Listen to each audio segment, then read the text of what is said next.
আসসালামাইকুম। আজকে ছোট ভাই বোনদের ছোট্ট একটা গল্প বলতেছি।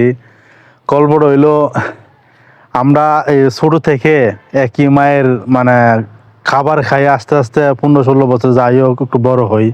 বড় হওয়ার পরে এখানে ভাই থাকে, বোন থাকে, কিন্তু সবাই কিন্তু মিলিত হবে একই মায়ের হাতে রান্না খায় বড় হয়েছি। কিন্তু তাই আস্তে আস্তে বড় ভাই বিবাহ করে, বড় বোনের বিবাহ হয়ে যায়। এভাবে কিন্তু আস্তে আস্তে সবাই এক এক সময় আস্তে আস্তে দূরে চলে যায়। কিন্তু তা আমার বোন যে এই ছোটোবেলা আমরা পাইলা বড় করি, বড় করার পরে এই বোন কিন্তু বিবাহের পরে কিন্তু ওই বোন আমাদের কিন্তু মেহমান হয়ে যায়। বিবাহের পরে বোনের কী করুম লাগে, আমরা দাওয়াত করুম লাগে। কিন্তু আমরা যে একটা জিনিস চিন্তা করে দেখেন, আমরা যে একই সাথে বড় হয়েছি, এই জিনিসটা কিন্তু আস্তে আস্তে সবাই আস্তে আস্তে বিচ্ছিন্ন হয়ে থাকা।